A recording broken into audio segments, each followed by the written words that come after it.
Table ആയിട്ട് ഈ കൃതികൾ എന്ത് ചെയ്തിട്ടുണ്ട്, കൊടുത്തിട്ടുണ്ട്. ഓക്കെ, LGSന്റെ പരീക്ഷയ്ക്ക് പോകുന്ന ഒരാളും ഒരിക്കൽ പോലും പ്രതീക്ഷിക്കത്തില്ല ഇതൊക്കെ. നമുക്കറിയാം, ഹൃദയത്തിലേക്ക് രക്തം എത്തിക്കുന്നതാണ് സിരകൾ അല്ലേ. പോലത്ത് നാട് ഭരിച്ചിരുന്ന മൂത്രക ബന്ധിപ്പിക്കുന്ന പ്ലാസ്മോഡെസ്മേറ്റ എന്ന് പറയുന്ന ഇന്നലെ നടന്ന LGS പരീക്ഷയുടെ ക്വസ്റ്റ്യൻ. അതിനി വരാൻ പോകുന്ന LGS പരീക്ഷയുള്ള കുട്ടികൾക്ക്, അതുപോലെ തന്നെ 10th പ്രിലിംസ് എക്സാം ഉള്ള കുട്ടികൾക്ക് എല്ലാവർക്കും ഒരു ടെൻഷൻ ഉണ്ടാക്കിയിട്ടുണ്ട്. പക്ഷെ നിങ്ങൾ ഒരു കാര്യം അതിനൊന്ന് നിങ്ങൾ പോസിറ്റീവായിട്ട് എടുക്കുക. എന്ന് വെച്ചാൽ ഇത്രയേ ഉള്ളൂ. അതായത് ഈ ഒരു ചോദ്യത്തിൻ്റെ നിലവാരം നിങ്ങൾ ഇനി എഴുതാൻ പോകുന്ന ഓരോരുത്തരും എന്ത് ചെയ്യും, പ്രതീക്ഷിക്കും. ഓക്കെ, അപ്പോൾ അത് നിങ്ങൾ അതൊരു മൈൻഡിൽ വെച്ചിരിക്കുക. ഓക്കെ, അതായത് ഇപ്പം LGS പരീക്ഷ എന്ന് പറഞ്ഞിട്ട് അല്ലെങ്കിൽ പ്രിലിംസ് എന്ന് പറഞ്ഞിട്ട് ഭയങ്കര എളുപ്പമാകണമെന്നില്ല. ഓക്കെ, മുമ്പൊക്കെ പ്രിലിംസിൽ തന്നെ 45ഓളം സ്റ്റേറ്റ്മെന്റ് ക്വസ്റ്റ്യൻസ് ഒക്കെ വന്നിട്ടുള്ള ഭയങ്കര ചർച്ചയായ പരീക്ഷകളൊക്കെ ഉണ്ട്. ഓക്കെ, അപ്പം നിങ്ങൾ ഇനി അടുത്ത എക്സാം എഴുതാൻ പോകുന്ന ആൾക്കാർ ഉറപ്പായും ഈ ഒരു കാര്യം മൈൻഡിൽ വെക്കുക. എന്താണ്, പരീക്ഷ ഒന്നുകിൽ എളുപ്പമാകാം അല്ലെങ്കിൽ പാടാകാം. ഓക്കെ, അപ്പം നമ്മൾ ഇന്ന് ചെയ്യാൻ പോകുന്നത് എന്തെന്ന് വെച്ച് കഴിഞ്ഞാൽ, ഈ പരീക്ഷയ്ക്ക് വന്ന ചോദ്യങ്ങൾ ഇത്തിരി പാടുള്ള ചോദ്യങ്ങളായിട്ട് നിങ്ങൾക്ക് ബുദ്ധിമുട്ട് തോന്നിയ ചോദ്യങ്ങൾ എവിടെ നിന്നാണ് വന്നിരിക്കുന്നത്, അപ്പോൾ അതുമായി ബന്ധപ്പെട്ട് എന്തൊക്കെയാണ് നമ്മൾ പഠിക്കേണ്ടത് എന്ന് നമ്മളൊന്ന് അനലൈസ് ചെയ്യാൻ പോവുകയാണ്. ഓക്കെ, ഉറപ്പായിട്ടും നിങ്ങൾക്ക് ഇത് യൂസ്ഫുൾ ആകും. കാരണം ഞാൻ ഇതിൻ്റെ ആ ഒരു PDF, അതായത് ആ ക്വസ്റ്റ്യൻസും പിന്നെ അതിൻ്റെ ആ ഒരു വന്നിട്ടുള്ള ചാപ്റ്റേഴ്സ് ഏതൊക്കെയാണെന്ന് പറയുന്ന ഒരു PDF ഞാൻ ടെലിഗ്രാം ചാനലിൽ തരാം. ഓക്കെ, അപ്പം നമുക്ക് നേരെ ആ ഒരു സെക്ഷനിലോട്ട് പോയാലോ. ഓക്കെ, എല്ലാവരും പഠിക്കാൻ ശ്രമിക്കുക, ആ കാര്യങ്ങൾ നല്ല കൂളായിട്ട് അത് മനസ്സിലാക്കാൻ ശ്രമിക്കുക. എഴുതിയതിൽ നിങ്ങൾക്ക് ബുദ്ധിമുട്ട് അനുഭവിച്ച ക്വസ്റ്റ്യൻസ്, കറണ്ട് അഫയേഴ്സ് അല്ല, അല്ലാതെ ടോപ്പിക് എന്നുള്ള ക്വസ്റ്റ്യൻസ് ഉണ്ടല്ലോ, SCERT പാഠഭാഗം എന്നുള്ള ക്വസ്റ്റ്യൻസ്. അപ്പൊ അത് ഏതൊക്കെയാണെന്നും എവിടെ നിന്നാണ് ചോദിച്ചിരിക്കുന്നതെന്നൊക്കെ ജസ്റ്റ് നമുക്കൊന്ന് അനലൈസ് ചെയ്യാം. ഓക്കെ, അപ്പൊ അത് ഇനി എക്സാം എഴുതാൻ പോകുന്ന കുട്ടികൾക്ക് അത് ഉപയോഗപ്പെടും. ഓക്കെ, ഇപ്പൊ നമ്മൾ ഒരു പരീക്ഷയ്ക്ക് തയ്യാറെടുക്കുമ്പോൾ നമ്മളൊരു സ്റ്റഡി പ്ലാൻ നമ്മൾ നോക്കും. ചിലപ്പോൾ 20 ദിവസത്തെ സ്റ്റഡി പ്ലാൻ, 30 ദിവസം സ്റ്റഡി പ്ലാൻ, 90 ദിവസം സ്റ്റഡി പ്ലാൻ. അങ്ങനെ സ്റ്റഡി പ്ലാൻ തയ്യാറാക്കുന്ന സമയത്ത് എല്ലാവരും ചെയ്യുന്നത് സിലബസ് അനുസരിച്ചിട്ടാണ് സ്റ്റഡി പ്ലാൻ തയ്യാറാക്കുന്നത്. പക്ഷെ നിങ്ങൾ മനസ്സിലാക്കുക, പരീക്ഷയ്ക്ക് സിലബസിന് പുറത്ത് ചോദ്യം വരും. അപ്പൊ അതിനൊരു ഉദാഹരണമാണ് ഈ ചോദ്യമൊക്കെ. ഈ ചോദ്യമൊക്കെ സിലബസിന് പുറത്തുള്ള ചോദ്യമാണ്. ഓക്കെ, ഈ ചോദ്യമൊക്കെ നമുക്ക് ഈ 8ാം ക്ലാസ്സിലെ സോഷ്യൽ സയൻസ് മഗധ മുതൽ താനേശ്വരം എന്ന് പറഞ്ഞൊരു ഭാഗമുണ്ട്. അതായത് മധ്യകാല ചരിത്രമാണ് ഈ മഗധ മുതൽ താനേശ്വരം എന്ന ചാപ്റ്ററിൽ പറയുന്നത്. അതൊന്നും നമുക്ക് സിലബസിൽ പറയുന്നില്ല, പക്ഷെ ചോദ്യം വന്നിട്ടുണ്ട്. മനസ്സിലായില്ലേ? ഓക്കെ, അപ്പൊ ഇന്നലെ പരീക്ഷ എഴുതാൻ പോയ എല്ലാ കുട്ടികൾക്കും ഇതൊരു പുതിയ ചോദ്യമായിരുന്നു. ഓൾമോസ്റ്റ് എല്ലാവരും ഇത് സ്കിപ്പ് ചെയ്ത് കാണും. കുറെ ആൾക്കാരൊക്കെ കറക്കി കുത്തി ശ്രമിച്ച് തെറ്റിപ്പോയി കാണും. ഇനി എഴുതി ശരിയാക്കിയ ആൾക്കാരും കാണും. LD ലെവലിലൊക്കെ പഠിച്ച ആൾക്കാർ ഉറപ്പായിട്ടും അതൊക്കെ നോക്കി കാണും. നോക്കിയിട്ട് LD സിലബസ് പോലെ ഇതൊന്നും ഇല്ല. എന്നാലും ചില ആൾക്കാർ എന്ത് SCERT പഠിക്കുന്ന കൂട്ടത്തിൽ SCERT കംപ്ലീറ്റ് ചെയ്യാതെ വെച്ചിട്ട് എന്ത് ചെയ്യും, ഇത് പഠിച്ചു വെച്ചിട്ടുണ്ടാവും. ഓക്കെ, ക്ലിയർ ആണ്. അപ്പൊ നമുക്ക് ആദ്യം ഇതിന്റെ ഉത്തരം ഒന്ന് നോക്കാം. ഇതിന്റെ ഉത്തരം എന്ന് വെച്ച് കഴിഞ്ഞാല് ചേരുംപടി ചേർക്കാനാണ് പറഞ്ഞിട്ടുള്ളത്. ഓക്കെ, അതില് വരാഹമീരന്റെ കൃതി എന്ന് പറഞ്ഞു കഴിഞ്ഞാല് ലഘുജാതകമാണ്. കാളിദാസന്റേത് വിക്രമോവർഷീയമാണ്. വിശാഖദത്തന്റേത് മുദ്രാരാക്ഷസമാണ്. അതുപോലെ ശുദ്രകന്റേത് മൃച്ഛകടികമാണ്. ഓക്കെ, അപ്പൊ ഞാൻ പറഞ്ഞു ഇത് 8ാം ക്ലാസ്സിലെ മഗധ മുതൽ താനേശ്വരം വരെ എന്ന ചാപ്റ്റർ എന്ന് ചോദിച്ചതാണ്. ആ ചാപ്റ്ററിൽ ടേബിൾ ആയിട്ട് ഈ കൃതികൾ എന്ത് ചെയ്തിട്ടുണ്ട്, കൊടുത്തിട്ടുണ്ട്. ഓക്കെ, LGSന്റെ പരീക്ഷയ്ക്ക് പോകുന്ന ഒരാളും ഒരിക്കൽ പോലും പ്രതീക്ഷിക്കത്തില്ല ഇതൊക്കെ ചോദിക്കും എന്നുള്ള കാര്യം. ഓക്കെ, അപ്പം ഇനി പരീക്ഷ എഴുതാൻ പോകുന്ന കുട്ടികൾ ഇത് മനസ്സിലാക്കുക. അടുത്ത പരീക്ഷയ്ക്ക് ഇത് ചോദിക്കുമെന്ന് ഉറപ്പൊന്നും ഞാൻ പറയുന്നില്ല. അഥവാ ചോദ്യം വരികയാണെങ്കിൽ അപ്പം നമുക്ക് ഒരു വിഷമം വരിക, അയ്യോ ഞാൻ ആ ക്വസ്റ്റ്യൻ കണ്ടതായിരുന്നു, അതിന്റെ റിലേറ്റഡ് ഫാക്ട് ഞാൻ നോക്കിയില്ലല്ലോ എന്നൊരു വിഷമം വരരുത്. അപ്പൊ അതുകൊണ്ട് ഞാനിത് പറഞ്ഞു തരികയാണ്. ഓക്കെ, അപ്പൊ മറക്കണ്ട, 8ാം ക്ലാസ്സിലെ സോഷ്യൽ സയൻസിലെ മഗധ മുതൽ താനേശ്വരം വരെ ആ ചാപ്റ്റർ എന്നുള്ള ചോദ്യമാണ് കേട്ടോ. അപ്പൊ ഇവിടെ കുറച്ച് കൃതികളൊക്കെ പറയുന്നുണ്ട്. കാളിദാസന്റെ 4 കൃതി പറയുന്നുണ്ട്: അഭിജ്ഞാന ശാകുന്തളം, വിക്രമോർഷീയം, അതുപോലെ മാളവികാഗ്നിമിത്രം, കുമാരസംഭവം. ഇതൊക്കെ മേഖല ചോദിക്കുന്നുണ്ട്, സാഹിത്യ മേഖലയിലുള്ള കൃതികളാണ്. ഓക്കെ, അതുപോലെ തന്നെ ശുദ്രകന്റെ മൃച്ഛകടികം എന്നൊരു കൃതിയെ കുറിച്ച് പറയുന്നുണ്ട്. അത് ചോദ്യത്തിലുണ്ടായിരുന്നു അല്ലേ. ഓക്കെ, ഇതിൽ നമുക്ക് കാളിദാസന്റെ ഈ ഒരു വിക്രമോർഷീയമാണ് ഓപ്ഷനിൽ ഉണ്ടായിരുന്നത്. ഓക്കെ, പിന്നെ ശുദ്രകന്റെ മൃച്ഛകടികം സാഹിത്യവാചപ്പെട്ട കൃതിയുണ്ട്. വിശാഖദത്തന്റെ 2 കൃതികൾ മുദ്രാരാക്ഷസവും ദേവി ചന്ദ്രഗുപ്തവുമാണ് ഇവിടെ പറയുന്നത്. അതും സാഹിത്യമാണ് കേട്ടോ. മുദ്രാരാക്ഷസവും അതുപോലെ തന്നെ ദേവി ചന്ദ്രഗുപ്തവും. അതുപോലെ വരാഹമിഹിരന്റെ വളരെ പഞ്ചസിദ്ധാന്തിക, ലഘു ജാതകം, അതുപോലെ ബൃഹത് ജാതകം ശാസ്ത്ര ഗ്രന്ഥങ്ങളാണ് കേട്ടോ ഇതൊക്കെ. വരാഹമിഹിരന്റെ 3 ശാസ്ത്ര ഗ്രന്ഥങ്ങളോട് പറയുന്നുണ്ട്. പഞ്ചസിദ്ധാന്തിക, ലഘുജാതകം, ബൃഹത് ജാതകം എന്നൊക്കെയാണ് പറയുന്നത്. അടുത്തത് ആര്യഭടീയം. പണ്ടോട്ടെ പഠിച്ചിട്ടുള്ളത് തന്നെയാണ്. ഇതില് പല ആൾക്കാർക്ക് അറിയാന്നുള്ളതെന്ന് വെച്ച് കഴിഞ്ഞാല് ഈ പറയുന്ന അഭിജ്ഞാന ശാകുന്തളവും പിന്നെ ഈ പറയുന്ന ആര്യഭടീയവും ഒക്കെ ആയിരിക്കും കൂടുതൽ അറിയാന്നുള്ളത്. ഓക്കെ, അല്ലാതെ ആൾക്കാർ പഠിച്ചിട്ടുണ്ടെങ്കിൽ മാത്രമേ ബാക്കി കൃതികളൊക്കെ ഒന്ന് ഓർത്തെടുക്കാൻ പറ്റത്തുള്ളൂ. ഓക്കെ, അതുപോലെ തന്നെ അമരസിംഹന്റെ അമരകോശം ഭാഷാ നിഘണ്ടുവാണ്. അപ്പം ഇത് പഠിക്കുക, ഇമ്പോർട്ടന്റ് ആണ്, നോക്കി വെക്കുക കേട്ടോ, ഉറപ്പായിട്ട് നോക്കണം. കാരണം ഇനിയിപ്പോൾ അടുത്ത LGS ഉണ്ട്, പ്രിലിംസ് ഒക്കെ വരികയാണ്. ഓക്കെ, അപ്പൊ അവിടെ നമുക്ക് ചിലപ്പം ഉപയോഗപ്പെടാം. അടുത്ത ചോദ്യം, ഇതും നമ്മുടെ മധ്യകാല കേരളം എന്ന് പറയാൻ പറ്റത്തില്ല. ഓക്കെ, പ്രാചീന കേരളവുമായി ബന്ധപ്പെട്ട ഒരു കാര്യമാണ്. കേരളത്തിലെ ആദ്യ രാജവംശമായ മൂഷക വംശം ഭരണം നടത്തിയിരുന്നത് എവിടെയെന്നാണ് ചോദ്യം. മൂഷക വംശം നമ്മൾ തന്നെ കുറെ ക്വസ്റ്റ്യൻ വർക്കൗട്ടിലൊക്കെ മൂഷക വംശം പറയുന്നുണ്ട് അല്ലേ. മൂഷക വംശം മറ്റേ അതുലന്റെ മൂഷക വംശകാവ്യം എന്നൊക്കെ പറഞ്ഞിട്ട് നമ്മളത് പഠിച്ചിട്ടുള്ളത് തന്നെയാണ്. പക്ഷെ എവിടെയാണ് ഭരണം നടത്തിയെന്ന് ചോദിക്കുന്നത്. ഓക്കെ, എടാ ഇതും SCERT തന്നെയാണ്.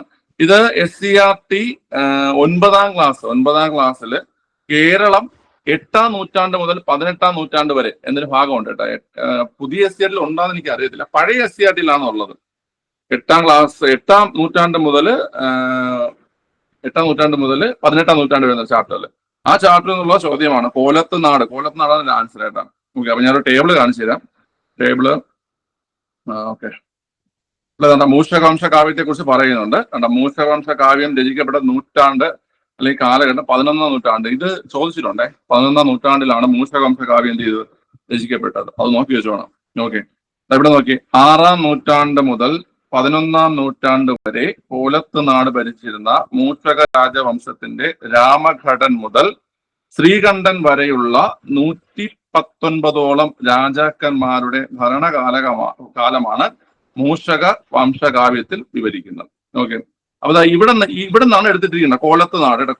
നമ്മൾ ഏഴിമലയൊക്കെ പഠിക്കുന്നുണ്ടല്ലേ, ഇവരുടെ ആസ്ഥാനം ഏഴിമല ആയിരുന്നൊക്കെ നമ്മൾ പഠിച്ചിട്ടുണ്ട്. ഏഴിമല കണ്ണൂരല്ലേ. ഓക്കെ, അപ്പൊ ആ ഒരു രീതിയിലാണ് ചോദ്യം വന്നിരിക്കുന്നത്. അപ്പൊ 6ാം നൂറ്റാണ്ട് മുതൽ 11ാം നൂറ്റാണ്ട് വരെ കോലത്ത് നാട് ഭരിച്ചിരുന്ന മൂഷക രാജവംശത്തിലെ രാമഘടൻ മുതൽ ശ്രീകണ്ഠൻ വരെയുള്ള 119ഓളം രാജാക്കന്മാരുടെ ഭരണകാലമാണ് മൂഷക വംശകാവ്യത്തിൽ വിവരിക്കുന്നത്. കേരളത്തിലെയും ഇന്ത്യയിലെയും ആദ്യത്തെ രാജവംശാവലി ചരിത്രം.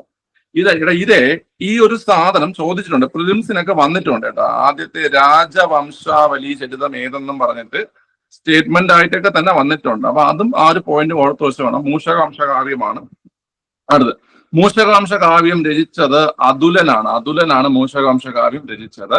ഓക്കെ, അതുലൻ ഏത് രാജാവിന്റെ കൊട്ടാരം കവിയായിരുന്നു കേട്ടോ? ശ്രീകണ്ഠൻ നമ്മൾ പറഞ്ഞില്ലേ, ആ ശ്രീകണ്ഠൻ എന്നുള്ള രാജാവിന്റെ കൊട്ടാരം കവിയായിരുന്നു ആര്? ഈ അതുലൻ എന്ന് പറയുന്നത്. ഓക്കെ, ക്ലിയർ ആണല്ലോ. പക്ഷെ ഈ ക്വസ്റ്റ്യനൊക്കെ ഒരുപാട് ആൾക്കാർ എഴുതി കാണും കേട്ടോ. മൂഷകവംശം, രാജവംശം, കോലത്ത് നാടൊക്കെ അത് നിങ്ങൾ വായിച്ച് കാണേണ്ട ഒരു പോയിന്റ് ആണ്. അല്ലെങ്കിൽ നിങ്ങൾക്ക് കുറെ ആൾക്കാർ എഴുതി കാണും. ആദ്യത്തെ ക്വസ്റ്റ്യൻ അപേക്ഷിച്ച് ഈ രണ്ടാമത്തെ ക്വസ്റ്റ്യൻ കുറെ ആൾക്കാർ എന്ത് ചെയ്ത് കാണും, അറ്റൻഡ് ചെയ്ത് കാണും. ഓക്കെ,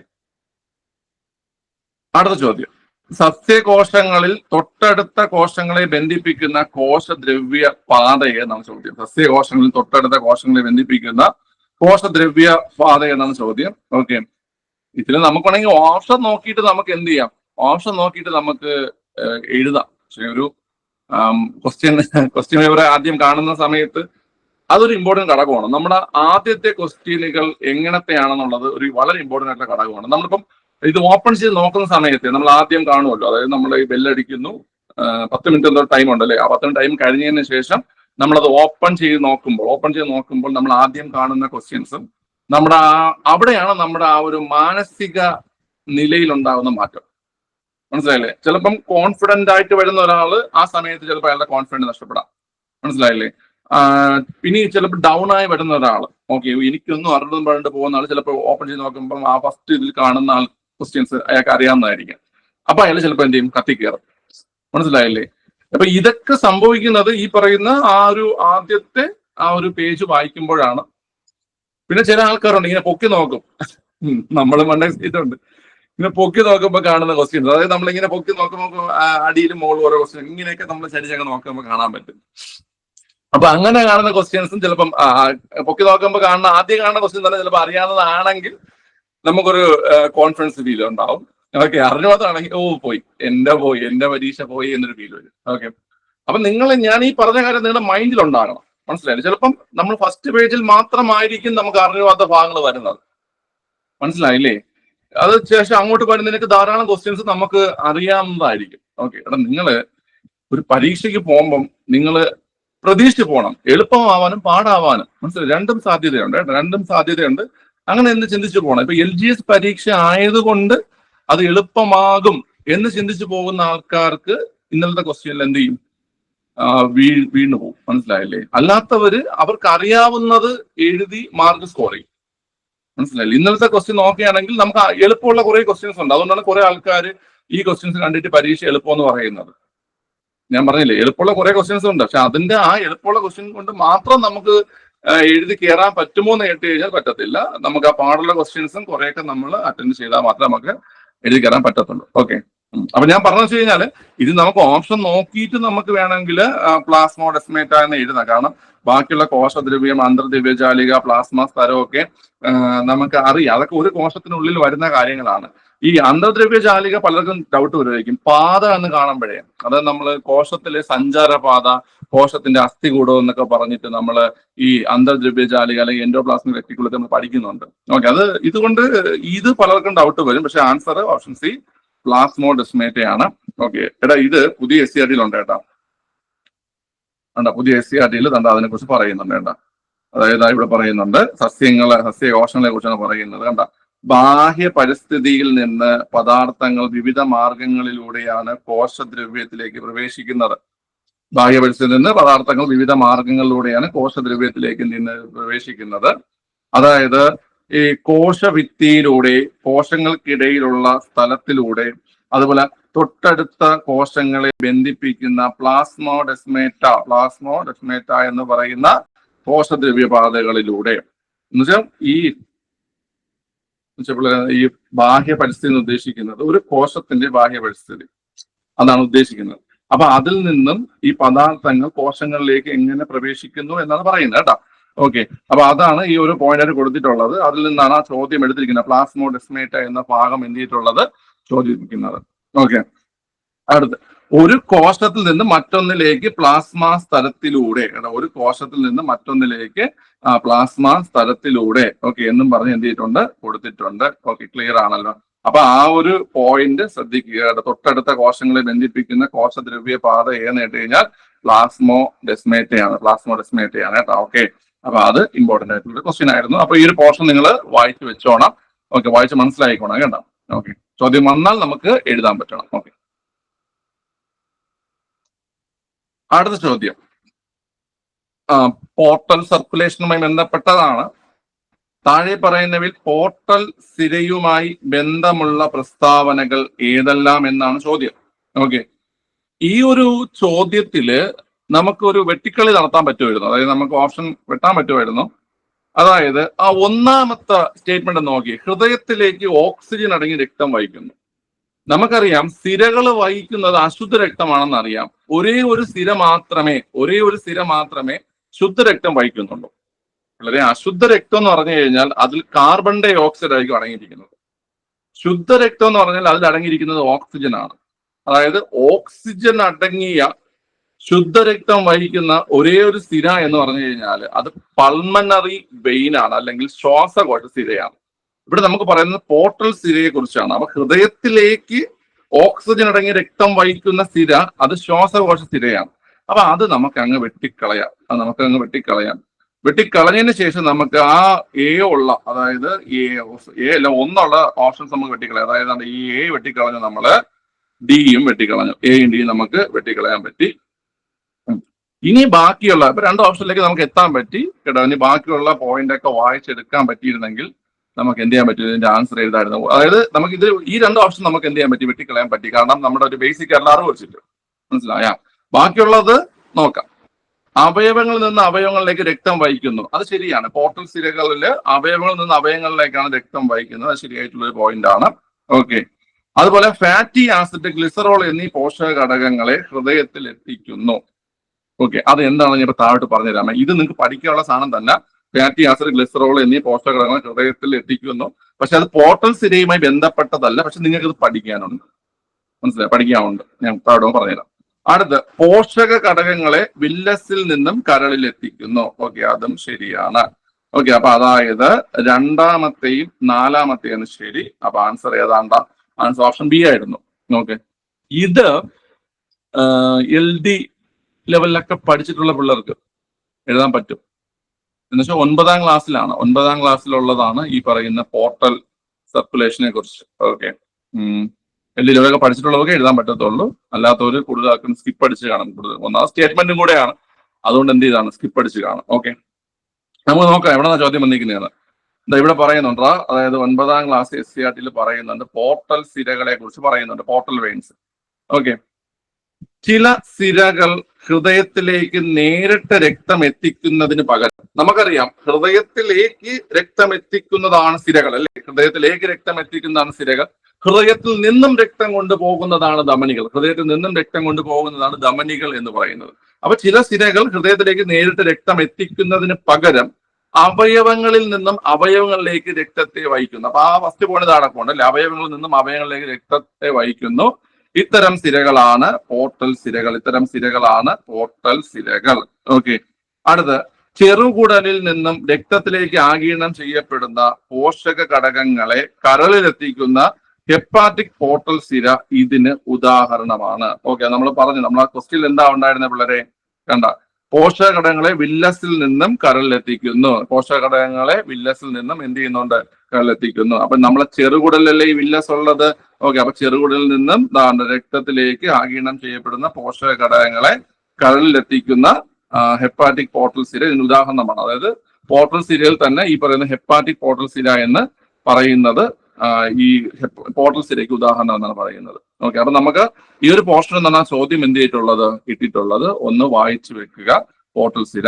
ഓക്കെ, ഇനി അടുത്ത താഴോട്ട് നമുക്ക് പോകുന്ന സമയത്ത് ഇവിടെ ഈ ഒരു ഇതെല്ലാം പുതിയ SCRT ഉണ്ടേടാ, ഈ പറയുന്ന ഈ ഹൃദയവും നമ്മുടെ കരളും അതുപോലെ നമ്മുടെ ഈ കുടലും ഒക്കെ ആയിട്ട് ബന്ധപ്പെട്ടിട്ടുള്ള ഒരു സർക്കുലേഷൻ പറയുന്നുണ്ട് ഇവിടെ. ഓക്കെ, അതിൽ താണ്ട ഈ പോർട്ടൽ സിര കാണിക്കുന്നുണ്ട് കേട്ടോ, പോർട്ടൽ സിര കാണിക്കുന്നുണ്ട്. അതായത് ഈ കാണുന്നതാണ് നമ്മുടെ കരളല്ലേ, ഈ കാണുന്നതാണ് നമ്മുടെ കരൾ എന്ന് പറയുന്നത്. ഓക്കെ, പോർട്ടൽ സിര കാണിച്ചിരിക്കുന്നുണ്ട്, പോർട്ടൽ സിര കാണിച്ചിരിക്കുന്നുണ്ട്. ഈ ഒരു ഭാഗത്താണ് പോർട്ടൽ സിര കാണിച്ചിരിക്കുന്നത്. അതായത് ഇവിടെ, ഓക്കെ, ഇവിടെ നിങ്ങൾ കാണിച്ചിരിക്കുന്നത്. ഓക്കെ, അതായത് ആ പോർട്ടൽ സിര എന്ന് പറഞ്ഞു കഴിഞ്ഞാൽ എന്താ ചെയ്യുന്ന കണ്ടത്, നമ്മുടെ കുടലിൽ നിന്നുള്ള ആ പോഷക ഘടകങ്ങള് എന്താണ്, ഓക്കെ, പോഷക ഘടകങ്ങൾ വില്ലസിലെ രക്തലോമികകളിൽ നിന്നും പോർട്ടൽ സിര വഴി എവിടെ എത്തുന്നു, കരളിലെത്തുന്നു. ഓക്കെ, അപ്പൊ ആ രീതിയിൽ ഇവിടെ കൊടുത്തിട്ടുണ്ട്. ഓക്കെ, അപ്പൊ അത് ഹെപ്പാറ്റിക് സിര എന്ന് പറഞ്ഞ് കൊടുത്തിരിക്കുന്നു. നോക്കിയാൽ നിങ്ങൾ കരളിൽ നിന്നും പോഷക ഘടകങ്ങൾ അടങ്ങിയ രക്തം ഹെപ്പാറ്റിക് സിര വഴി ഹൃദയത്തിലെത്തുന്നു. മനസ്സിലായ? കരളിൽ നിന്നും പോഷക ഘടകങ്ങൾ അടങ്ങിയ രക്തം ഹെപ്പാറ്റിക് സിര വഴി ഹൃദയത്തിലേക്ക് എത്തുന്നു. ഓക്കെ, അപ്പൊ ഹെപ്പാറ്റിക് സിര, പോർട്ടൽ സിര, നിങ്ങൾ ഈ രണ്ട് കാര്യങ്ങൾ ശ്രദ്ധിക്കുക. പോർട്ടൽ സിരയുടെ ചോദ്യം എന്തായിരുന്നടാ? പോർട്ടൽ സിരയുടെ എന്ന് വെച്ച് കഴിഞ്ഞാല് എന്താണ്, കുടലിൽ നിന്നും, അല്ലെ, കുടലിൽ നിന്നും വില്ലസുകളിൽ നിന്നും ഈ പറയുന്ന പോഷക ഘടകങ്ങളെ എവിടേക്ക് എത്തിക്കുന്നു, കരളിലെത്തിക്കുന്നു. ഇനി അടുത്തത് നിങ്ങൾ ഈ ഹെപ്പാറ്റിക് സിര നോക്കി, കരളിൽ നിന്നും, ഹെപ്പറ്റോളജി എന്ന് വെച്ചാൽ കരളിനെ കുറിച്ചുള്ള പഠനമാണ്, അല്ലെ, ഹെപ്പറ്റോളജി. അപ്പൊ ആ രീതിയിൽ നിങ്ങൾ ഇത് കണക്ട് ചെയ്ത് വെക്കണം. മനസ്സിലായി? ഹെപ്പറ്റോളജി എന്ന് വെച്ചാൽ കരളിനെ കുറിച്ചുള്ള പഠനമാണ്. ഓക്കെ, അപ്പം ഹെപ്പാറ്റിക് സിര എന്ന് വെച്ച് കഴിഞ്ഞാൽ കരളിൽ നിന്നും പോഷക ഘടകങ്ങൾ അടങ്ങിയ രക്തം എന്ത് ചെയ്യുന്നു, ഹൃദയത്തിലേക്ക് എത്തിക്കുന്നു. അപ്പൊ നമ്മൾ ആ രണ്ടാമത്തെ സ്റ്റേറ്റ്മെന്റ് നമുക്ക് അങ്ങോട്ട് നോക്കണം. രണ്ടാമത്തെ സ്റ്റേറ്റ്മെന്റ് ഓക്കെ, രണ്ടാമത്തെ മൂന്നാം സ്റ്റേറ്റ്മെന്റ്, ഫാറ്റി ആസിഡ്, ഗ്ലിസറോള് എന്നീ പോഷക ഘടകങ്ങളെ ഹൃദയത്തിലെത്തിക്കുന്നു. നമുക്കറിയാം കരളിൽ നിന്നുള്ള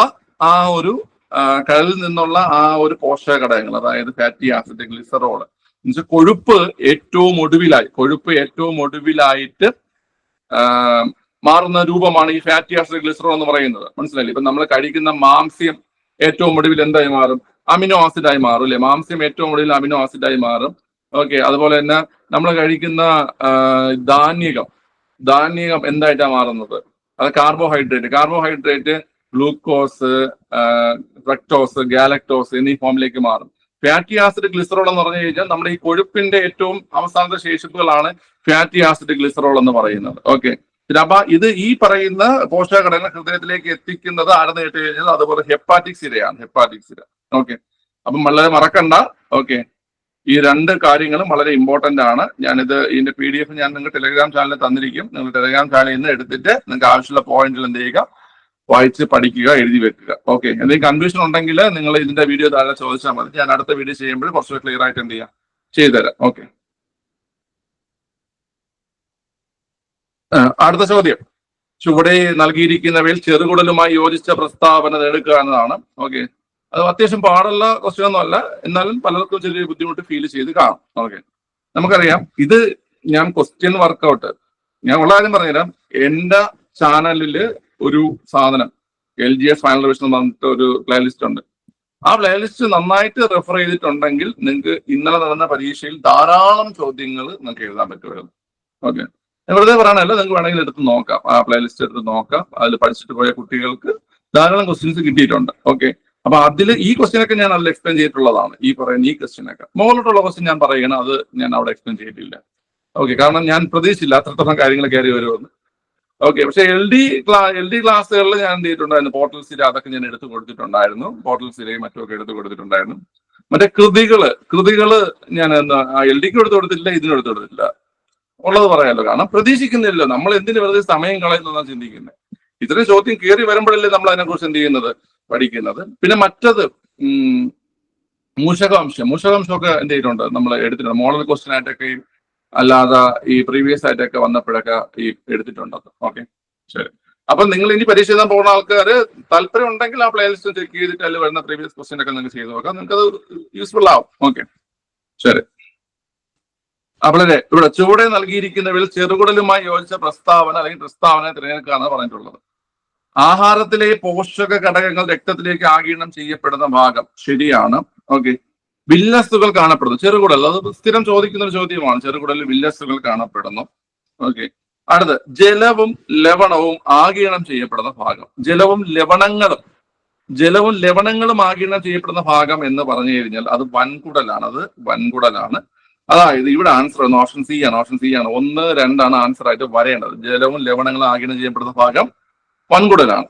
ഇനി ഈ ചോദ്യം വന്നിരിക്കുന്നത് നമുക്ക് നോക്കാം. ഇതും ഈ പറയുന്ന 9ാം ക്ലാസ്സിലെ SCRT തന്നെയാണ് ഈ പറയുന്ന ചോദ്യം വന്നിരിക്കുന്നത്. ഓക്കെ, ഇത് ഇവിടെ കൊടുത്തിട്ടുണ്ട് അല്ലെ. 6 മീറ്ററോളം നീളമുള്ളതും 2 സെന്റിമീറ്ററോളം വ്യാസമുള്ളതും നീണ്ടു ചുരുണ്ടതും പേശി നിർമ്മിതവുമായ ചെറുകുടലിനെ കുറിച്ചൊക്കെ പറയുന്നുണ്ട്. ആദ്യ ഭാഗം പക്വാശയം. ഈ ഒരു സാധനം പഠിച്ചോണം, കാരണം ചെറുകുടലുമായി ബന്ധപ്പെട്ട് ചോദ്യം കഴിഞ്ഞ പരീക്ഷയ്ക്ക് ഉണ്ടായിരുന്നു, ഈ പരീക്ഷയ്ക്ക് ഉണ്ടായിരുന്നു. ഓക്കെ, സോ അത് ഇമ്പോർട്ടന്റ് ആണ്. ഓക്കെ, അപ്പൊ ഈ ഒരു പോർഷൻ നന്നായിട്ട് വായിച്ച് പഠിക്കുന്നത്. വില്ലസിനെ കുറിച്ച് പറയുന്നുണ്ട്. വില്ലസിന്റെ ഘടനയെ കുറിച്ചുള്ള ഒരു ഇതിവിടെ പറയുന്നുണ്ട്. അതാണ് നോക്കി എങ്ങനത്തെ കോശങ്ങൾ, ഒറ്റനിര എപ്പിത്തീലിയൽ കോശങ്ങള്, രക്തലോമികള്, ലാക്റ്റിയല്, ഇതൊക്കെ എന്ത് ചെയ്യുന്നുണ്ട് ഇവിടെ പറയുന്നുണ്ട്. ഓക്കെ, ഇനി അടുത്ത ഇവിടെ കൊടുത്തിട്ടുണ്ട് നോക്കാം. വളരെ എന്താണ് എന്നെ പുറത്തു പോകുന്നത്.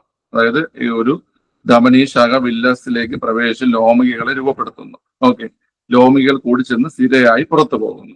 ഗ്ലൂക്കോസ്, ഫ്രക്ടോസ്, ഗാലക്ടോസ്, അമിനോ ആസിഡുകൾ എന്നിവയെ ആഗിരണം ചെയ്യുന്നു. ഓക്കെ, നല്ല പോയിന്റ്സ് ആണ്.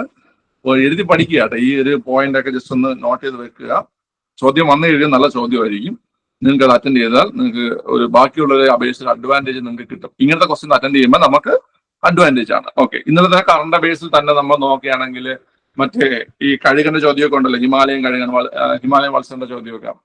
അപ്പൊ അതൊക്കെ അറ്റൻഡ് ചെയ്ത ആൾക്കാര്, പിന്നെ നമ്മുടെ മറ്റേ ചെസ് ജൂനിയർ ചാമ്പ്യൻഷിപ്പ് അതിന്റെ ക്വസ്റ്റ്യൻ അറ്റൻഡ് ചെയ്ത ആൾക്കാര്, പിന്നെ നമ്മുടെ മറ്റേ ഡിസാസ്റ്റർ മാനേജ്മെന്റ് ഇൻഷുറൻസ് അതൊക്കെ അറ്റൻഡ് ചെയ്യുന്ന ആൾക്കാർ, അതായത് അതൊക്കെ ശരിയാക്കിയ ആൾക്കാർക്ക് അഡ്വാൻറ്റേജ് ആണ്.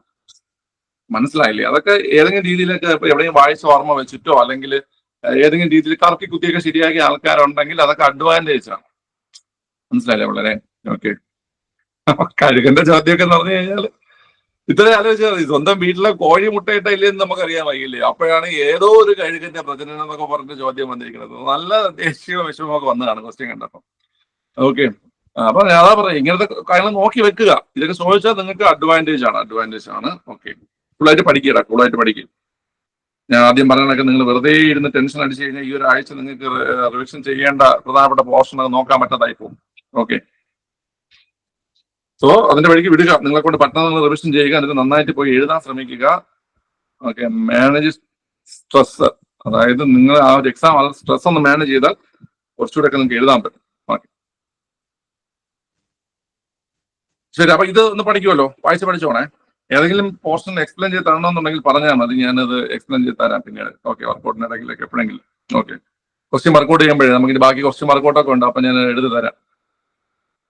ഈ ഒരു സാധനം പിള്ളേരെ ഞാൻ ഇത് എടുത്ത് കാണിച്ചെന്ന് വെച്ച് കഴിഞ്ഞാൽ, ഇത് നിങ്ങൾ നന്നായിട്ടൊന്ന് വായിച്ച് പഠിച്ചോണേ പിള്ളേരെ. ഈ ഒരു സാധനം, അതായത് നമ്മുടെ ദഹനവുമായി ബന്ധപ്പെട്ടിട്ടുള്ള വായിൽ എന്താണ്, അന്നനാളത്തിൽ എന്ത് സംഭവിക്കുന്നു, സ്റ്റൊമക്കിൽ ആമാശയത്തിൽ എന്ത് സംഭവിക്കുന്നു, ചെറുകുടലിൽ എന്ത് സംഭവിക്കുന്നു. നിങ്ങളെ ഈ ചെറുകുടൽ ഇങ്ങോട്ടൊന്ന് നോക്കി. എൻ്റെ അടുത്ത് ഒരു കുട്ടി ഡൗട്ട് ചോദിച്ചതാണ്. ഓക്കെ, അതെ സാറേ, ജലം ആഗിരണം ചെയ്യുന്നല്ലേ, ചെറുകുടലിൽ ജലം ആഗിരണം ചെയ്യുന്നില്ലേ എന്ന് ചോദിച്ചായിരുന്നു. നിങ്ങൾ ഇവിടെ നോക്കിയാൽ കാണാൻ പറ്റും, ജലവും വിറ്റാമിനുകളും ധാതുക്കളും എല്ലാം എന്ത് ചെയ്യുന്നത്, മുഖ്യമായി ആഗിരണം ചെയ്യപ്പെടുന്നത് ചെറുകുടലിൽ വെച്ചിട്ടാണ്. മനസ്സിലായ? ഓക്കെ, പക്ഷെ നിങ്ങൾ വൻകുടലിന്റെ ആ ഒരു പോയിന്റ് ഇതാ ഇങ്ങോട്ട് നോക്കിയടാ. ദഹന വിധേയമാകാത്ത ആഹാര പദാർത്ഥങ്ങൾ ഇവിടെ എത്തുന്നു. അവശേഷിക്കുന്ന ജലവും ലവണങ്ങളും ആഗിരണം ചെയ്യുന്നത് വൻകുടലിൽ വെച്ചിട്ടാണ്. മനസ്സിലായ? അതായത് ആ ഒരു ചോദ്യത്തിൽ അവർ ഉദ്ദേശിച്ചിരിക്കുന്നത് വൻകുടലിന്റെ ആ ഒരു പോയിന്റ് തന്നെയാണ്. നമുക്ക് പ്രൊഫഷണൽ ആൻസറിങ് വരുമ്പോൾ നോക്കാം എന്താണെന്നുള്ളത്. കാരണം ഈ ചെറുകുടലില് ഈ ലവണങ്ങള് എന്തെന്ത് ചെയ്യുന്നില്ല, പറയുന്നില്ല അല്ലെ, ഒരു സാധനത്തെ കുറിച്ചുള്ള പറയുന്നില്ല. ഓക്കെ, പക്ഷെ ജലവും ധാതുക്കളും എന്നൊക്കെ പറയുന്നുണ്ട്, ലവണങ്ങളെന്ന് എടുത്ത് പറയുന്നില്ല. ഓക്കെ, നമുക്ക് നോക്കാം. കേട്ടോ, ജലവും ലവണങ്ങളും ആഗിരണം ചെയ്യുന്നത് വൻകുടലിലാണ്. ഓക്കെ, അപ്പൊ ഇവിടെ നിന്നൊക്കെയാണ് ആ ചോദ്യം എടുത്തിരിക്കുന്നത്. അതുപോലെ എന്താ, ചില ബാക്ടീരിയകൾ വിറ്റാമിൻ കെ, ബി കോംപ്ലക്സ് എന്നിവ ഉൽപ്പാദിപ്പിക്കുന്നത് ഈ വൻകുടലാണ്. നമ്മളത് പഠിച്ചിട്ടുണ്ട്. കുടൽ നിർമ്മിക്കുന്ന ബാക്ടീരിയ നമ്മൾ പ്രീവിയസ് ക്വസ്റ്റ്യൻ പേപ്പർ വർക്കൗട്ട് ചെയ്തപ്പോഴൊക്കെ നമ്മൾ അത് കണ്ടിട്ടുണ്ട് അല്ലേ. ഓക്കെ, അപ്പൊ ഇത് നിങ്ങൾ പഠിക്കുമല്ലോ, ഇത് നിങ്ങൾ വായിച്ച് പഠിക്കുമല്ലോ പിള്ളേരെ, വായിച്ച് പഠിച്ചോണം. ഇത് നിങ്ങൾക്ക് വായിച്ചാൽ മനസ്സിലാവുന്നതാണ് കേട്ടോ, നന്നായിട്ടൊന്ന് വായിച്ച് പഠിച്ചോണേ. ഓക്കെ, ആവശ്യമുള്ള പോയിന്റ് ജസ്റ്റ് ഒന്ന് എഴുതി വെക്കണേ. ഓക്കെ, നമുക്ക് അടുത്ത ക്വസ്റ്റ്യൻ നോക്കാം. ഇനി അടുത്ത രണ്ട് ക്വസ്റ്റ്യൻ. ഈ ഒരു ക്വസ്റ്റ്യൻ നമുക്ക് കറക്കി കുത്താൻ പറ്റുന്ന ക്വസ്റ്റ്യൻസും ഉണ്ട്, കറക്കി കുത്താൻ പറ്റാത്ത ക്വസ്റ്റ്യൻസും ഉണ്ട്. ഓക്കെ, രവീന്ദ്രനാഥ് ടാഗോർ കേരളത്തിന്റെ രാജാറാം മോഹൻ റോയ് എന്ന് വിശേഷിപ്പിച്ചത് ആര്? വിശേഷിപ്പിച്ചത് ആരെയാണ്? ഓക്കെ, പറയുമ്പോഴേ നിങ്ങൾ വിചാരിക്കുമോ ഇതൊക്കെ അവിടെ തോന്നുമോ, ഇതൊക്കെ നമ്മൾ അവിടെ ആലോചിക്കുമോ? പക്ഷെ ആലോചിക്കണം, അങ്ങനെ ആലോചിക്കുന്ന കുട്ടികളുണ്ട്. മനസ്സിലായില്ലേ? ഓക്കെ, ശരി. നിങ്ങൾ ഇത്രയും ചിന്തിച്ചാൽ മതി. രവീന്ദ്രനാഥ ടാഗോർ കേരളത്തിന്റെ രാജാറാം മോഹൻ റോയ് എന്ന് ഒരാളെ വിളിക്കണമെങ്കിൽ രാജാറാം മോഹൻ റോയ്ക്ക് സമാനമായ പ്രവർത്തനങ്ങൾ ഒരാൾ കാഴ്ചവെക്കുമ്പോഴല്ലേ. ഓക്കെ, ഇപ്പൊ രാജാറാം മോഹൻ റോയിയുടെ പ്രധാനപ്പെട്ട പ്രസ്ഥാനമാണ് ബ്രഹ്മസമാജ്. ഓക്കെ, ബ്രഹ്മസമാജ്. നിങ്ങൾക്ക് ഞാൻ മെനിഞ്ഞാന്നിട്ട വീഡിയോയിൽ തന്നെ, മെനിഞ്ഞാന്ന് രാത്രി ഇട്ട വീഡിയോ തന്നെ കേരളത്തിലെ ബ്രഹ്മസമാജത്തിന്റെ പ്രവർത്തകൻ ആര് എന്നും പറഞ്ഞ് ഞാൻ പറയുന്നുണ്ടായിരുന്നു. ആരാണ്? അയ്യത്താൻ ഗോപാലാണ് ബ്രഹ്മസമാജത്തിന്റെ പ്രവർത്തകൻ. ഓക്കെ, ഡോക്ടർ അയ്യത്താൻ ഗോപാലാണ് ബ്രഹ്മസമാജത്തിന്റെ പ്രവർത്തകൻ. അപ്പൊ നമുക്ക് അങ്ങനെ ഒന്ന് ചിന്തിച്ചിരുന്നെങ്കിൽ, അതായത് കേരളത്തില് രാജാറാം മോഹൻ റോയുമായി ബന്ധപ്പെട്ട ബ്രഹ്മസമാജത്തിന്റെ പ്രവർത്തകൻ ഡോക്ടർ അയ്യത്താൻ ഗോപാലനാണ്. അങ്ങനെയാണെങ്കിൽ അയ്യത്താൻ ഗോപാലനല്ലേ ആൻസർ ആയിട്ട് വരേണ്ടത്? അയ്യത്താൻ ഗോപാലനല്ലേ ആൻസർ ആയിട്ട് വരേണ്ടത്? അപ്പൊ ആ രീതിയിൽ ചിന്തിച്ചു വേണമെങ്കിൽ നമുക്ക് എന്ത് ചെയ്യാം, ഇവിടെ ഒരു കറക്കി കുത്ത് നടത്താം. കാരണം ഈ ക്വസ്റ്റ്യൻ ഓൾമോസ്റ്റ് ആർക്കും, ഇന്നലെ പരീക്ഷ എഴുതാൻ പോയ ആർക്കും അറിഞ്ഞൂടാത്ത ഒരു ക്വസ്റ്റ്യൻ ആണ്. ഞാൻ എല്ലാവർക്കും ഒന്നും പറയുന്നില്ല, മനസ്സിലായില്ലേ? പിന്നെ കുറെ ബുദ്ധിജീവി കളിക്കുന്ന ആൾക്കാർ ഇതൊക്കെ ഞങ്ങൾക്ക് അറിയായിരുന്നു പറഞ്ഞാൽ പറയില്ല. ഓൾമോസ്റ്റ് എന്നാണ് പറയുന്നത്. എല്ലാവർക്കും അതിനോടൊന്നും ഞാൻ പറയുന്നില്ല, മനസ്സിലായി? ഓൾമോസ്റ്റ് എല്ലാ ആൾക്കാരും. കാരണം നിങ്ങളിപ്പം നവോത്ഥാനം പഠിക്കുമ്പോൾ SCRT പിന്നെ റാങ്ക് ഫയലൊക്കെ വെച്ചിട്ടില്ലേ പഠിക്കുന്നത്.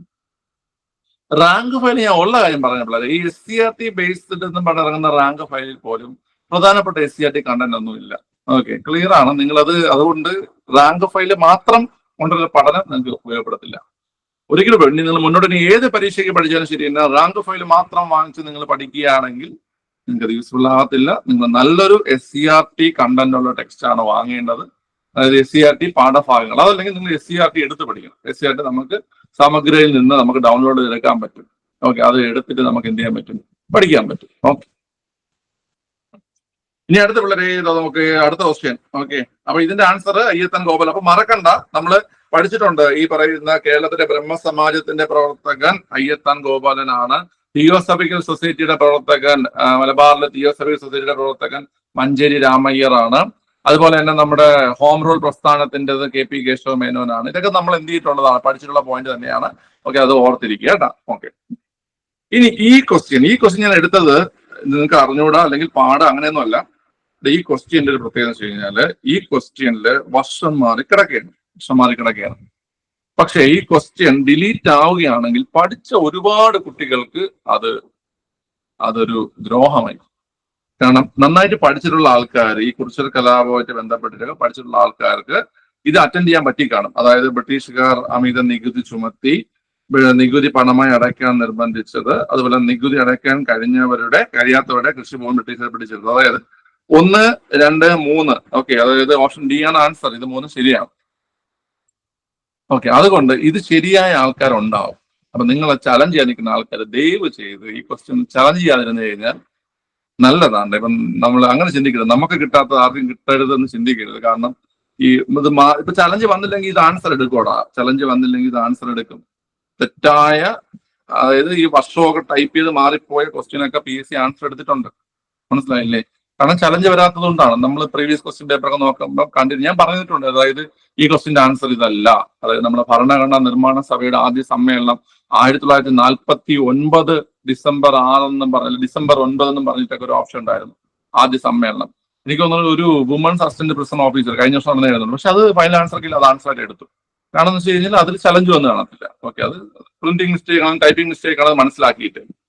ഓക്കെ, അതുകൊണ്ട് ഈ ക്വസ്റ്റ്യൻ ആരും ചലഞ്ച് ചെയ്യാതിരിക്കുന്നതായിരിക്കും ഒരു ബെറ്റർ ആയിട്ടുള്ള കാര്യം. ഓക്കെ, ഒപ്പീനിയൻ ആണ്. ഓക്കെ, ഞാൻ പറഞ്ഞതാണ്. കാരണം ഇത് ഒരു മാർക്ക് ചിലപ്പം പഠിച്ചിട്ട് പോയ ഒരാൾ കിട്ടിപ്പോട്ടോ, പഠിച്ചിട്ട് പോയ ഒരാൾ ആ ഒരു മാർക്ക് എടുത്തോട്ടെ. ഓക്കെ, സന്തോഷം തോന്നിക്കാണ് ഈ ക്വസ്റ്റ്യനെ കാണുമ്പോഴേ, കാരണം പഠിച്ചിട്ട് പോകുമ്പോൾ. ഓക്കെ, പക്ഷെ ഈ വർഷം മാറി കിടക്കുന്ന കാണുമ്പോൾ ടെൻഷൻ ആയിരിക്കും, ഡിലീറ്റ് ആവോ ഇല്ലേ എന്റെ ഒരു മാർക്ക് എന്നൊക്കെ പറഞ്ഞ് ചിന്തിക്കുക. അതുകൊണ്ടാണ് പറയുന്നത്. ഓക്കെ, ദ്രോഹിക്കുക എല്ലാവരും. ഓക്കെ, ശരി, അടുത്ത ക്വസ്റ്റ്യൻ. കറക്കി കുത്ത് പണിയാവുന്ന കുറച്ച് സാഹചര്യങ്ങളുണ്ട്. ഓക്കെ, എന്നുവെച്ചാൽ വെപ്രാളം പണിയാകുന്ന കുറച്ച് സാഹചര്യങ്ങൾ. ഓക്കെ, ഇവിടെ നിങ്ങൾ നോക്കുകയാണ് 1999 കാർഗിൽ എന്ന് കണ്ട പാടേതാ പോയി ഓപ്പറേഷൻ വിജയുടെ പുറകെ. മനസ്സിലായില്ലേ? അത് അത്രയും വായിക്കുള്ളൂ. പ്രശ്നം അതാണ്, നമ്മൾ ഇങ്ങനെ ഒരു പരീക്ഷ എഴുതി പോകുന്ന സമയത്ത് കുറച്ച് പാടുള്ള ചോദ്യങ്ങൾ ആ പരീക്ഷാ പേപ്പറിൽ ഉണ്ടെങ്കിൽ നമ്മുടെ മൈൻഡിനുണ്ടാകുന്ന ഒരു പ്രശ്നമാണിത്. ഒരു എളുപ്പമുള്ള ചോദ്യം കാണുമ്പോൾ ചാടി വീണ് കറുപ്പിച്ച് അതും തെറ്റി. മനസ്സിലായില്ലേ? അങ്ങനെ ഇന്നലെ ഒരുപാട് ആൾക്കാർക്ക് പറ്റിയ സംഭവമാണിത്. ക്വസ്റ്റ്യൻ ഫുള്ള് വായിച്ചില്ല. കാർഗിൽ യുദ്ധത്തിൽ ഓപ്പറേഷൻ വിജയ്. പക്ഷെ നിങ്ങൾ ഈ പരീക്ഷ എഴുതിയ കുട്ടികൾ ഒരു കുറ്റവും പറയാൻ പറ്റത്തില്ല. കാരണം നമ്മൾ ഇങ്ങനെ വ്യോമസേന നടത്തിയ ഓപ്പറേഷൻ ഏതെന്നും പറഞ്ഞിട്ട് നിങ്ങൾ ആരും അങ്ങനെ പഠിച്ച് കാണത്തില്ല. മനസ്സിലായില്ലേ? അത് ഞാനും പഠിപ്പിച്ചില്ല, ഉള്ള കാര്യം ഞാൻ പറഞ്ഞില്ല. മനസ്സിലായ? പക്ഷെ ഈ ക്വസ്റ്റ്യൻ കണ്ട സമയത്ത് വ്യോമസേനയുടെ ഓപ്പറേഷൻ നമുക്കിപ്പം വായിച്ചു നോക്കുന്ന സമയത്ത് സഫേദ് സാഗർ, കാരണം ഞാനിത് ഇവിടെ വായിച്ചിട്ടുണ്ട് എന്നൊരു ഓർമ്മ വെച്ചിട്ട് എനിക്ക് മനസ്സിലായി. കാരണം ഞാൻ ഇങ്ങനെയാണ് ഇതിന്റെ ഓപ്ഷൻ സി ആയിരിക്കും ആൻസർ എന്ന് മനസ്സിലായി. കാരണം ഓപ്പറേഷൻ മേഘദൂത് അല്ലെന്നറിയാം, ഓപ്പറേഷൻ മേഘദൂത് അല്ലെന്നറിയാം. ഓക്കെ, ഓപ്പറേഷൻ സഫേദ് സാഗർ എന്ന് എവിടെയോ വായിച്ചിട്ടുള്ളത് കൊണ്ടാണ്. ഓക്കെ, ക്ലിയർ ആണ്. അപ്പൊ ഞാൻ ഈ ക്വസ്റ്റ്യൻ പേപ്പർ കിട്ടിയ സമയത്ത് ഞാൻ ഇങ്ങനെ വിചാരിക്കുകയും ചെയ്ത് പിള്ളേർ കുറെ പേര് ഇത് തെറ്റിക്കും. ഓക്കെ, എനിക്ക് കിട്ടിയ ക്വസ്റ്റ്യൻ പേപ്പറിൽ ഞാൻ നോക്കിയപ്പോൾ ആരോ ഒരാൾ ഓപ്പറേഷൻ വിജയ് ആണ് ടിക്ക് ചെയ്തിരിക്കുന്നത്. നീ ഒരു PDF കിട്ടിയില്ല, അതിൽ ഓപ്പറേഷൻ വിജയ് ടിക്ക് ചെയ്തിട്ടുണ്ടായിരുന്നു. ഓക്കെ, അപ്പൊ എനിക്ക് മനസ്സിലായി ആ ആളും തെറ്റി. ഓക്കെ, അപ്പം എന്റെ ആൻസർ ഓപ്പറേഷൻ സഫേദ് സാഗർ ആണ്. ഓപ്പറേഷൻ സഫേദ് സാഗർ ആണ് ആൻസർ. ഓക്കെ, സോ അപ്പൊ അതൊന്നും എന്ത് ചെയ്യുക, ഓർത്തോണം. ക്വസ്റ്റ്യൻ ഫുള്ള് വായിക്കണം. ക്വസ്റ്റ്യൻ ഫുള്ള് വായിച്ചിട്ട് നല്ല ഉറപ്പുണ്ടെങ്കിൽ മാത്രമേ ഇങ്ങനത്തെ ക്വസ്റ്റ്യൻ അറ്റൻഡ് ചെയ്യാവൂ. കാരണം ചിലപ്പോൾ നിങ്ങൾ നേരത്തെ സ്കോർ വെച്ചിട്ട് മാർക്ക് ആയിരിക്കും ഇവിടെ നെഗറ്റീവ് അടിച്ച് പോകുന്നത്. ഓക്കെ, സോ അത് ശ്രദ്ധിക്കുക. അതുപോലെ വെപ്രാളം കാരണം കുഴപ്പം സംഭവിച്ചിട്ട് ക്വസ്റ്റ്യൻ ആണിത്. സംസ്ഥാന ചലച്ചിത്ര പുരസ്കാരം, പൃഥ്വിരാജ്, ആടുജീവിതം, ഇതെല്ലാം ഓർമ്മ വന്നു. പക്ഷെ നമ്പറിന്റെ കാര്യത്തിൽ ഒരു പ്രശ്നം. 53, 54. ഓക്കെ, ഞാൻ പറയുകയാണ്, ഞാൻ മോഡൽ ക്വസ്റ്റ്യൻ വർക്കൗട്ട് എടുത്ത സമയത്ത്, നമ്മുടെ തൊഴിൽ പ്രസിദ്ധീകരണങ്ങളിൽ നിന്നുള്ള മോഡൽ ക്വസ്റ്റ്യൻ വർക്കൗട്ട് എടുത്ത സമയത്ത് കൃത്യമായി നിങ്ങൾക്ക് ഞാൻ പറയുന്നതാണ്, 53 മമ്മൂട്ടിയും ആരാണ് വിൻസി അലോഷ്യസുമാണ് 53ാമത്തത്. 54ാമത്തെ അവാർഡാണ് പൃഥ്വിരാജ് കിട്ടിയത്. ഓക്കെ, അപ്പൊ ഇവിടെയും പല കുട്ടികൾക്കും പൃഥ്വിരാജ് എഴുതി തെറ്റ് പറ്റിയിട്ടുണ്ട്. എന്നാൽ മെജോറിറ്റി, അതായത് അറ്റൻഡ് ചെയ്തതിൽ കൂടുതൽ കുട്ടികൾക്ക് ഇത് ശരിയായി. മനസ്സിലായി? കാരണം അവൻ ഇപ്പൊ പഠിക്കുന്ന കുട്ടികൾക്ക് അത് അറിയാം. ഇപ്പൊ നമ്പരൊക്കെ വെച്ചിട്ട് ചോദിക്കും എന്നുള്ള കാര്യം അവർക്കറിയാം. അപ്പൊ അതുകൊണ്ട് അവർ മെജോറിറ്റി കുട്ടികളും ശരിയാക്കി. പക്ഷെ ഒരുപാട് കുട്ടികൾക്ക് എന്ത് സംഭവിച്ചു? തെറ്റ് സംഭവിച്ചു. സോ ക്വസ്റ്റ്യൻ നന്നായിട്ട് വായിക്കുക. പഠിക്കുന്ന സമയത്തും നന്നായിട്ട് എന്ത് ചെയ്യുക, ആ ഒരു ഇങ്ങനത്തെ ഈ നമ്പരൊക്കെ ചോദിക്കുന്ന സമയം സാഹചര്യമുള്ള അല്ലെങ്കിൽ സാധ്യതയുള്ള ക്വസ്റ്റ്യൻസ് ഒക്കെ പഠിക്കുമ്പോൾ ആ ഒരു രീതിയിൽ എന്ത് ചെയ്യുക, പഠിക്കുക. ഓക്കെ, പിന്നെ ഉള്ള ക്വസ്റ്റ്യൻ എന്ന് പറഞ്ഞു കഴിഞ്ഞാല് അതായത് രോഗകാരികളായ സൂക്ഷ്മജീവികളുടെ മരുന്നുകളോടുള്ള അതിജീവന ശേഷിക്കെതിരെ പോരാടാൻ ലക്ഷ്യം വെച്ച് കേരളത്തിൽ നടപ്പിലാക്കിയ കർമ്മ പദ്ധതിയുടെ പേരെന്താണ് ചോദ്യം. ഓക്കെ, ഇത് പ്രീവിയസ് ആണ്, ഇത് പലതവണ പ്രീവിയസ് വന്നതാണ് കേട്ടോ. നമുക്ക് അതിന്റെ ആൻസർ കർസാപ്പ് എന്നാണ്. കർസാപ്പ് കർസാപ്പ് വെച്ച് കഴിഞ്ഞാൽ Kerala antimicrobial resistance strategic action plan എന്നാണ് കേട്ടോ. Kerala antimicrobial resistance strategic action plan എന്നാണ്. ഇത് വീണ്ടും ചോദിക്കുമെന്നൊരു ഇൻഡ്യൂഷൻ തോന്നിയതുകൊണ്ടാണ് ഞാൻ പറഞ്ഞു തരുന്നത് കേട്ടോ. അപ്പൊ 2018 ഒക്ടോബറിലാണ് ഇത് ആരംഭിച്ചത്. 2018 ഒക്ടോബറിലാണ്. കാരണം വർഷം മുമ്പും ചോദിച്ചിട്ടുണ്ട്, നമ്മളത് POQ വർക്ക്ഔട്ടിൽ എടുത്തിട്ടുണ്ട്. ഓക്കെ, 2018 ഒക്ടോബറിലാണ് ഇതെന്ത് ചെയ്തത്, ആരംഭിച്ചത്. കർസാപ്പ് കേട്ടോ, Kerala antimicrobial resistance strategic action plan. Okay, ശരി. അപ്പൊ ആ ഒരു ക്വസ്റ്റ്യൻ വലിയ കുഴപ്പമില്ലായിരുന്നു. എഴുതിയാണോ അതൊക്കെ? ഇനി അടുത്ത് ഇനി കറക്കി കുത്താം, പക്ഷെ ഒരു നോളേജ് വേണം. മനസ്സിലായി? ഒരു നോളേജ് ഉണ്ടെങ്കിൽ കറക്കി കുത്താൻ പറ്റുന്ന ഒരു ക്വസ്റ്റ്യൻ ആണ്. Okay, amoebic meningo encephalitis. Okay, വേറെ ഒന്നുമില്ല, ബ്രെയിൻ ഈറ്റിംഗ് അമീബ എന്ന് പറയുന്ന കണ്ടീഷൻ. ബ്രെയിൻ ഈറ്റിംഗ് അമീബ എന്ന കണ്ടീഷൻ നമ്മൾ ഈ വേനൽക്കാല സമയത്തൊക്കെ നമ്മൾ ഒരുപാട് വാർത്തകൾ നമ്മൾ വായിച്ചതാണ്. അതിന്റെ ബ്രെയിൻ ഈറ്റിംഗ് അമീബ കാരണം കുട്ടികൾ മരിച്ചു, അല്ലെങ്കിൽ യുവാവ് മരിച്ചു എന്നൊക്കെ നമ്മൾ മലിനജലത്തിലൊക്കെ കുളിക്കാൻ പോകുമ്പോഴേ. മനസ്സിലായില്ലേ? ഓക്കെ, അപ്പൊ അവിടെ അതിന്റെ രോഗകാരിയുടെ ചോദ്യം നമ്മൾ ഓപ്ഷൻ വായിക്കുകയാണെങ്കിൽ മൈക്രോ ബാക്ടീരിയ, അമീബ എന്ന് പറയുന്നുണ്ട്. മൈക്രോ ബാക്ടീരിയ തന്നെ ഒരു ബാക്ടീരിയ ആണ്. ന്യൂമോകോക്കസ് പറഞ്ഞാൽ ഒരു ബാക്ടീരിയ ആണ്. എൻഡമീബ ഹിസ്റ്റോളിറ്റിക്ക എന്ന് പറഞ്ഞു കഴിഞ്ഞാൽ വയറുകടിക്ക് കാരണമാണ് പ്രോട്ടോസോവ എന്നും പറഞ്ഞ് നമുക്ക് LGS ലെവലിൽ തന്നെ എന്ത് ചോദിച്ചിട്ടുണ്ട്, എൻഡമീബ ഹിസ്റ്റോളിറ്റിക്ക എന്ന് പറയുന്നത്. ഓക്കെ, അപ്പൊ ആ രീതിയിൽ നിങ്ങൾക്ക് വേണമെങ്കിൽ ഈ ഒരു ഓപ്ഷൻ ബി എഴുതാമായിരുന്നു കേട്ടാ. നെഗ്ലേറിയ ഫൗലേറിയ എന്ന് പറയുന്ന ഓപ്ഷൻ നിങ്ങൾക്ക് എഴുതാമായിരുന്നു. ഓക്കെ, പക്ഷേ പാടാണ് ക്വസ്റ്റ്യൻ. ഈ അമീബിക് മെനിഞ്ചോ എൻസെഫലൈറ്റിസ് ഇതൊക്കെ വായിക്കുമ്പോൾ എക്സാമിൽ നിന്ന് വായിക്കുന്ന സമയത്ത് തന്നെ ഇത് എന്തുവാ എന്നുള്ള തോന്നൽ വരും. പിന്നെ അവിടെ ഇരുന്ന് ഓപ്ഷൻ നോക്കാനും അവിടെ നിന്ന് പിന്നെ ഈ പറയുന്ന വെട്ടാൻ വഴിയുണ്ടെന്ന് നോക്കാനൊന്നും പറ്റത്തില്ല കേട്ടാ, കുറെ പറ്റത്തില്ല. പക്ഷെ ഞാൻ ഇന്നലെ വീഡിയോ ഇട്ടിട്ടുണ്ടായിരുന്നു, LGS പരീക്ഷയും ട്രാക്ക് മാറുകയാണോ. ഓക്കെ, കാരണം ഇതൊരു മുകളിലോട്ട് പരീക്ഷ എഴുതുന്ന ആൾക്കാർ, അതായത് 10th mains, +2 mains, degree level mains ഒക്കെ പരീക്ഷ എഴുതുന്ന ആൾക്കാർ ഈ ക്വസ്റ്റ്യൻസ് ഒക്കെ വെട്ടാനുള്ള വഴി നോക്കും. പക്ഷെ LGS പരീക്ഷ എഴുതുന്ന ആൾക്കാർക്ക് അതിന്റെ അങ്ങനെ വെട്ടിച്ചെയ്യേണ്ട ഒരു സാഹചര്യം വരാത്തത് കൊണ്ട് എന്ത് ചെയ്യത്തില്ല, വലിയ രീതിയിൽ ഇങ്ങനത്തെ കാര്യങ്ങളൊന്നും ചിന്തിക്കത്തില്ല. അവർ അറിയോ ഇല്ലയോ നോക്കിയിട്ട് പോകുന്നതിന് ചെയ്യേണ്ട. പക്ഷെ നിങ്ങൾ ഇപ്പൊ മനസ്സിലാക്കണം, ഇനി അങ്ങനെ പോകാൻ പറ്റത്തില്ല. ചില ക്വസ്റ്റ്യൻസ് നമ്മൾ ഇരുന്നിട്ട് ഏതെങ്കിലും രീതിയിൽ വെട്ടാൻ പറ്റുമോ, എങ്ങനെയെങ്കിലും നമുക്കത് ഒഴിവാക്കി എടുക്കാൻ പറ്റുമെന്നൊക്കെ ചിന്തിച്ച് എഴുതണം. ഓക്കെ, ക്ലിയർ ആണ്. ശരി, ഇനി വേറെ ക്വസ്റ്റ്യൻ എടുത്തിട്ടുണ്ടാകുന്നോ? ഇല്ല, ഇത്ര എടുത്തിട്ടുള്ളൂ. ഓക്കെ, അപ്പൊ ഇതൊക്കെയായിരുന്നു ആ ഒരു പരീക്ഷയിൽ കറണ്ട് അഫയേഴ്സ് ഒഴിച്ചു നിർത്തി കഴിഞ്ഞാൽ. സത്യമായി ഇതൊരു കറണ്ട് അഫയേഴ്സ് ചോദ്യമാണ് കേട്ടോ. കറണ്ട് അഫയേഴ്സ് ഒഴിച്ചു നിർത്തി കഴിഞ്ഞാൽ ഇത്തിരി പാടായിട്ട് തോന്നിയ ക്വസ്റ്റ്യൻസ്. ഓക്കെ, അപ്പൊ ഈ ഒരു സെഷൻ നിങ്ങൾക്ക് യൂസ്ഫുൾ ആയെന്ന് വിചാരിക്കുന്നു. ഓക്കെ, അപ്പൊ എന്തെങ്കിലുമൊക്കെ ഹെൽപ്പ് വേണമെങ്കിൽ കമന്റ് ചെയ്യുക, നമുക്ക് അതനുസരിച്ച് എന്ത് ചെയ്യാം. ഞാൻ ഈ ബാക്കി പ്രീവിയസ് ക്വസ്റ്റ്യൻ വർക്ക്ഔട്ട് ഒക്കെ എടുക്കുന്ന സമയത്ത് കുറച്ചുകൂടെയൊക്കെ എക്സ്ട്രാ പോയിന്റ് ഒക്കെ ആഡ് ചെയ്ത് തരാൻ നോക്കാം. ഓക്കെ, ക്ലിയർ ആണല്ലോ? അപ്പൊ മറക്കണ്ട, ആ ഒരു പ്ലേലിസ്റ്റ് വേണമെങ്കിൽ ഒന്ന് പരിശോധിച്ച് നോക്കുക. ഇതിന്റെ PDF ടെലഗ്രാം ചാനലിൽ കൊടുത്തിരിക്കുക. ഓക്കെ, ശരി. അപ്പം ബായ്, ടെൻഷൻ ആവണ്ട. ഇനിയിപ്പം ഇന്നിപ്പോ ഞായറാഴ്ചയായി, തിങ്കൾ, ചൊവ്വ, ബുധൻ, വ്യാഴം, വെള്ളി 5 ദിവസം ഉണ്ടെങ്കിൽ അടുത്ത 30-ാം തീയതി പരീക്ഷകൾക്ക് മുമ്പിലായിട്ട് നന്നായിട്ട് റിവിഷൻ ചെയ്യുക. കറണ്ട് അഫയേഴ്സ് ഒക്കെ നന്നായിട്ട് പഠിക്കുക. ഓക്കെ, കറണ്ട് അഫയേഴ്സ് ഒക്കെ റേതാത്ത കാര്യങ്ങളൊക്കെ കണ്ടെത്തി പഠിക്കാൻ ശ്രമിക്കുക. ഓക്കെ, മറ്റേ ഈ തൊഴിൽ വീതിയിലൊക്കെ ഇന്നലെ ഇവിടെ നമ്മളടുത്ത പിള്ളേര് പറയുന്നുണ്ടായിരുന്നു, ആ ഒരു കറണ്ട് അഫയേഴ്സ് തൊഴിൽ വീതിയിലൊക്കെ ഉണ്ടായിരുന്നു. ഞാൻ ഈ ക്വിസ് നടത്തും അവർക്ക്. അത് ഒരാഴ്ചയിലെ തൊഴിൽ വീതി ഫുൾ അതിൽ പ്രധാനപ്പെട്ട പോയിന്റിലായിട്ട് പഠിക്കാൻ കൊടുത്തിട്ട് ഒരാഴ്ച ഒരു ക്വിസ് അങ്ങ് നടത്തും. ക്വിസ് ആകുമ്പോൾ അവർ വാശിയോടെ ഇരുന്ന് പഠിക്കും. മനസ്സിലായില്ലേ? മാക്സിമം മാർക്ക് അടിച്ച് ഫസ്റ്റ് അടിക്കാൻ വേണ്ടിയിട്ട്. അപ്പൊ അതുകൊണ്ട് തൊഴിൽ വീതി കവറായി പോകും. ഓരോ ആഴ്ചയിലും വേണ്ട തൊഴിൽ വീതി കവറായി പോകും. പിന്നെ PSC ബുള്ളറ്റിനും ഞാൻ ഒരാഴ്ചയിൽ ഒരു ദിവസം ക്വിസ് നടത്തും, PSC ബുള്ളറ്റിന്. അപ്പൊ അങ്ങനെ പോകുമ്പോൾ അവർക്ക് അത് യൂസ്ഫുൾ ആണ്. അവർ അത് രണ്ടും കവർ ആയിക്കാൻ പോകും. ഓക്കെ, അങ്ങനെ അവർ പറയുന്നു തൊഴിൽ വീതിയിലെ കണ്ടെന്ന് പറഞ്ഞു ആ ഒരു കണ്ട ചോദ്യങ്ങളൊക്കെ. ഓക്കെ, ശരി. അപ്പൊ നന്നായിട്ട് പഠിക്കുക. അത്രേ ഉള്ളൂ. എന്തെങ്കിലും ഉണ്ടെങ്കിൽ കമന്റ് ഞാൻ എന്റെ മറുപടി തരാം. ഓക്കെ, ശരി, ബൈ.